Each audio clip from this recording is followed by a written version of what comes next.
કેમ છે વિદ્યાર્થી મિત્રો? મજામાં ને? આજે આપણે ધોરણ 8 વિષય ગણિત પ્રકરણ 3 ચતુષ્કોણની સમજ, જેમાં સ્વાધ્યાય 3.4 વિશેની માહિતી મેળવીશું, કે જેમાં પ્રશ્ન 1 છે કે નીચેના વિધાનો સાચા છે કે ખોટા તે જણાવો. તો પહેલું વિધાન છે કે દરેક લંબચોરસ ચોરસ છે. તો આ વિધાન ખોટું આવે, કારણ કે દરેક લંબચોરસ એ ચોરસ હોતા નથી. કારણ કે લંબચોરસના ચારે ચાર ખૂણા કાટખૂણા તો હોય છે ચોરસની જેમ, પરંતુ ચોરસને ચારે ચાર બાજુઓ સરખી હોય છે, પરંતુ લંબચોરસની ચારે ચાર બાજુઓ સરખી હોતી નથી. લંબચોરસની સામસામેની બાજુઓ સરખી હોય છે, બધી બાજુઓ સરખી હોતી નથી. એટલા માટે દરેક લંબચોરસને ચોરસ કહી શકાય નહીં.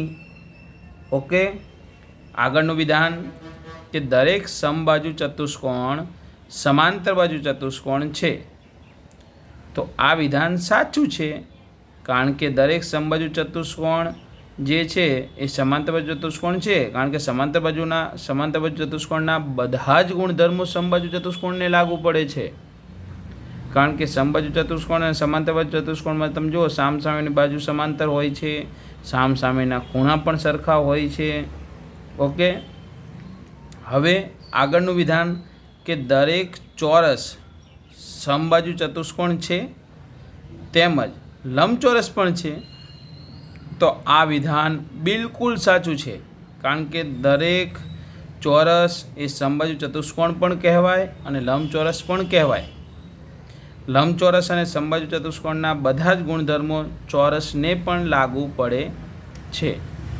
ઓકે, એટલા માટે આ વિધાન સાચું છે, કારણ કે દરેક ચોરસ સમબાજુ ચતુષ્કોણ અને લંબચોરસ પણ છે. આગળનું વિધાન દરેક ચોરસ સમાંતર બાજુ ચતુષ્કોણ નથી.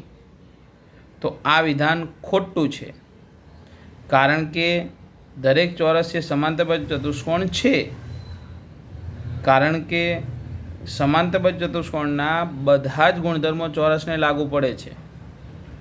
એટલા માટે દરેક ચોરસ એ સમાંતર બાજુ ચતુષ્કોણ પણ કહી શકાય. પાંચમું વિધાન કે દરેક પતંગાકાર ચતુષ્કોણ સમબાજુ ચતુષ્કોણ છે. તો આ વિધાન ખોટું છે, કારણ કે પતંગાકાર ચતુષ્કોણ અને સમબાજુ ચતુષ્કોણના ગુણધર્મો અલગ અલગ છે. કારણ કે પતંગાકાર ચતુષ્કોણ છે એમાં પાસની બાજુ સરખી હોય છે, સમબાજુમાં સામસામેની બાજુ સરખી હોય છે. પરંતુ એનાથી ઉલટું જો વાત કરીએ કે આગળનું વિધાન તમે જુઓ કે દરેક સમબાજુ ચતુષ્કોણ એ પતંગાકાર ચતુષ્કોણ છે. તો આ વિધાન બિલકુલ સાચું છે, કારણ કે દરેક સમબાજુ ચતુષ્કોણ એ પતંગાકાર ચતુષ્કોણ કહેવાય, પણ દરેક પતંગાકાર ચતુષ્કોણ એ સમબાજુ એવું કહી શકાય નહીં. ઓકે, તો આ છઠ્ઠું વિધાન દરેક સમબાજુ ચતુષ્કોણ પતંગાકાર ચતુષ્કોણ છે. તો આ વિધાન બિલકુલ સાચું છે. આગળનું વિધાન કે દરેક સમાંતર બાજુ ચતુષ્કોણ સમલંબ ચતુષ્કોણ છે. તો આ વિધાન પણ સાચું છે. આઠમું દરેક ચોરસ સમલંબ ચતુષ્કોણ છે. તો આ વિધાન સાચું છે. ઓકે, તો બીજો પ્રશ્ન આપણે જોઈએ સ્વાધ્યાય 3.4ની અંદર કે એવા ચતુષ્કોણના નામ આપો કે જેમાં ચારે બાજુની લંબાઈ સમાન હોય. ચારે બાજુની લંબાઈ સમાન હોય. તો ચારે બાજુની લંબાઈ જો વાત કરીએ, લંબચોરસ અને ચોરસની વાત કરીએ, તો લંબચોરસ કરતાં ચોરસમાં ચારે બાજુની લંબાઈ સમાન હોય છે. તો આમાં જવાબ આવશે ચોરસ અથવા સમબાજુ ચતુષ્કોણ. શું કહેવાય? સમબાજુ ચતુષ્કોણ, આની અંદર સમબાજુ ચતુષ્કોણ, સમબાજુ ચતુષ્કોણ અને ચોરસ બંને આમ જોવા જઈએ તો એક જ કહેવાય. બીજું કે 4 કાટખૂણા હોય તો એવા ચતુષ્કોણ તમે વિચાર કરો કે જેના 4 ખૂણા કાટખૂણા હોય, તો લંબચોરસ અને ચોરસમાં 4 ખૂણા કાટખૂણા હોય છે. લંબચોરસ અને ચોરસમાં 4 ખૂણા કાટખૂણા હોય છે. હવે પ્રશ્ન 3 બહુ અગત્યનો પ્રશ્ન છે, સમજવા જેવો પ્રશ્ન છે, અને એનાથી આપણે લગભગ હું તો કહું ચતુષ્કોણની પૂરેપૂરી સમજ પ્રાપ્ત થઈ જશે. તો કેવી રીતે એક ચોરસ એ અન્ય ચતુષ્કોણ બને છે તે વિગતવાર સમજાવો. કારણ કે ચોરસની અંદર ઘણા બધા ચતુષ્કોણોનો સમાવેશ થઈ જાય છે, પણ એના ગુણધર્મો પણ લાગુ આપણને ખબર હોય તેના આધારિત આપણે કહી શકાય. તો પહેલું જ છે, આપણે વાત કરીએ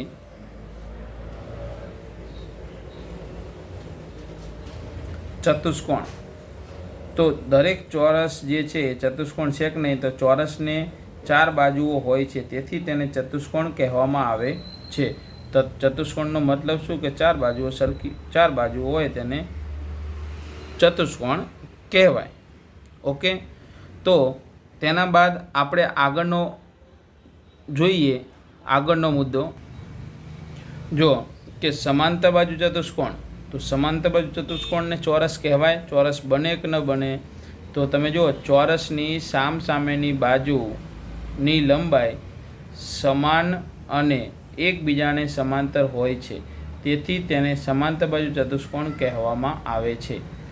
તો ચોરસની અંદર પણ તમે જુઓ સામસામેની બાજુ સમાન અને એકબીજાને સમાંતર હોય છે, એટલે કે સમાંતર બાજુ ચતુષ્કોણ જે છે એને ચોરસ પણ કહેવો હોય તો ના, દરેક ચોરસને સમાંતર બાજુ ચતુષ્કોણ કહી શકાય.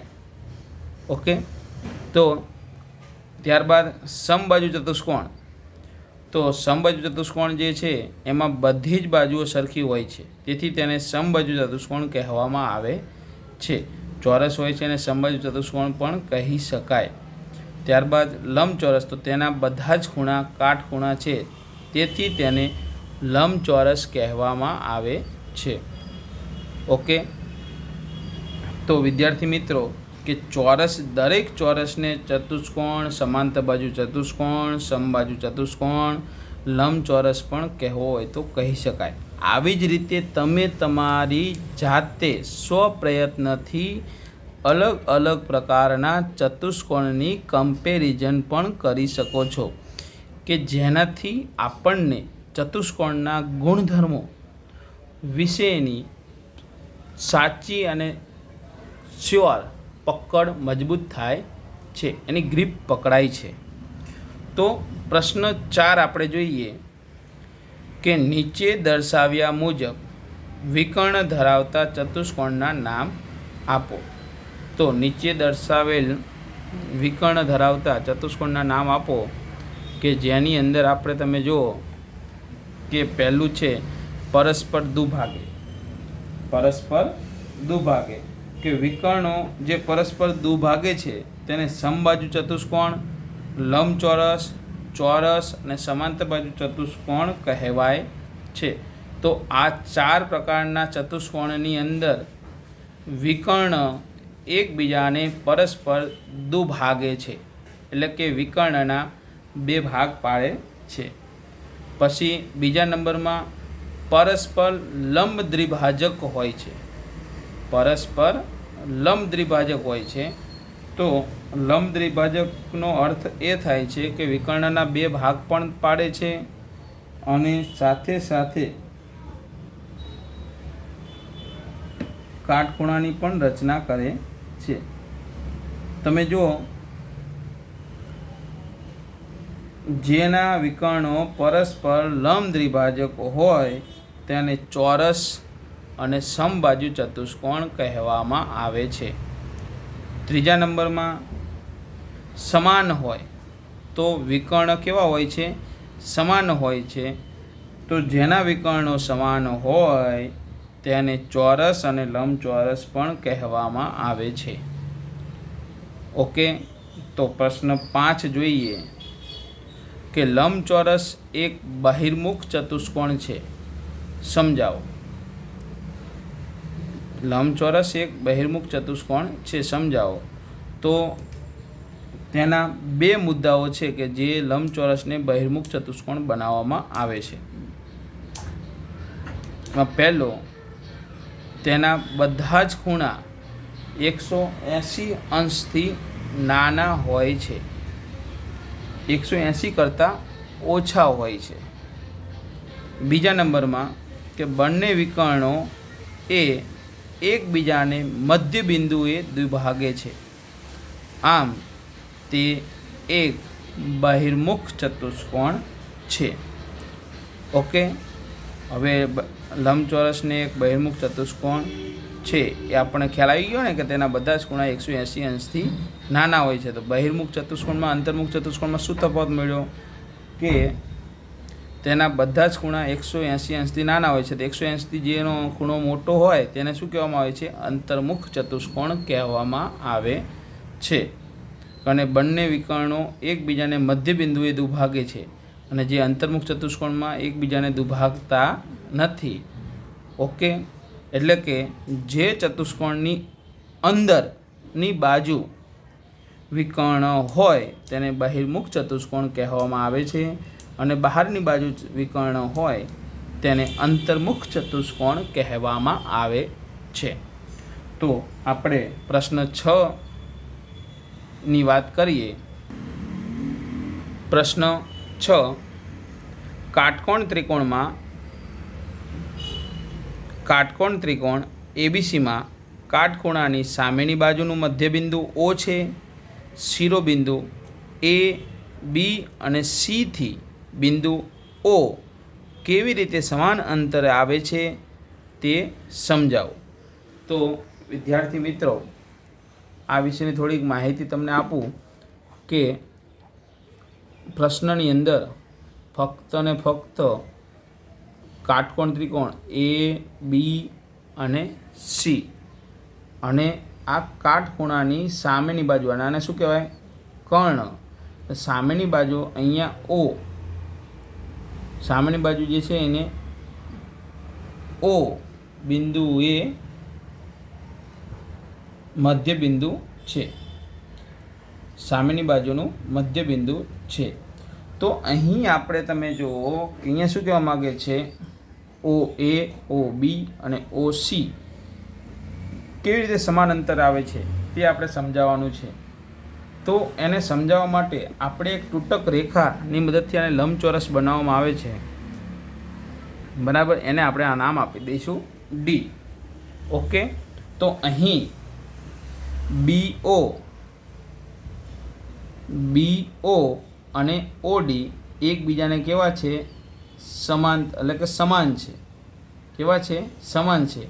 કારણ કે લંબચોરસની અંદર તમે જો મધ્યબિંદુ એ છેદે, બરાબર છે, વિકર્ણ એકબીજાને છેદે ત્યારે વિકર્ણના બે ભાગ પાડે છે. CD અને AD ને ભેગા કરતા આપણને ચતુષ્કોણ ABCD મળે છે, જેમાં ત્રિકોણ AOD અને BOC માં BO બરાબર OD અને OA બરાબર OC. ખૂણો AOD બરાબર ખૂણો BOC. ત્રિકોણ AOD બરાબર ત્રિકોણ BOC. તો એવી જ રીતે બાજુ સરખી છે, ખૂણો સરખો છે, ત્રિકોણ પણ સરખું છે, માટે AD બરાબર બીસી બરાબર છે. એટલે કે બાખું બા મુજબ અહીં સાબિત થાય છે કે એ બી બરાબર ડીસી. કેમ? કારણ કે ભાઈ સમાંતર છે. સમાંતર હોય તો એડી અને બીસી એ દરેક જગ્યાએ અંતર કેવું થાય છે? સરખું થાય છે. અને ખૂણો બી કેવો છે? 90 અંશનો બને. કારણ કે સમાંતર હોય એકબીજાને, અહીંયા તમે જુઓ અંતર તો 90 અંશનો બને. માટે ચતુષ્કોણ ABCD એ એક લંબચોરસ છે. તેથી AC બરાબર BD અને O એ ACનું પણ મધ્યબિંદુ છે. ACનું પણ મધ્યબિંદુ છે. તેથી O એ A, B અને C થી સરખા અંતરે આવેલ છે. અથવા OA બરાબર OB બરાબર OC કહેવું હોય તો પણ કહી શકાય. ઓકે વિદ્યાર્થી મિત્રો, આજે આપણે પ્રકરણ 3 ચતુષ્કોણની સમજ વિશેની માહિતી મેળવી, કે જેમાં સ્વાધ્યાય 3.4 વિશેની માહિતી મેળવી. કારણ નેક્સ્ટ લેક્ચરની અંદર આપણે આગળના પ્રકરણ વિશેની માહિતી મેળવીશું. પરંતુ પ્રકરણ 3 એ સ્વાધ્યાય કાર્યના ચોપડામાં લખવાનું રહેશે. ઓકે, અસ્તુ.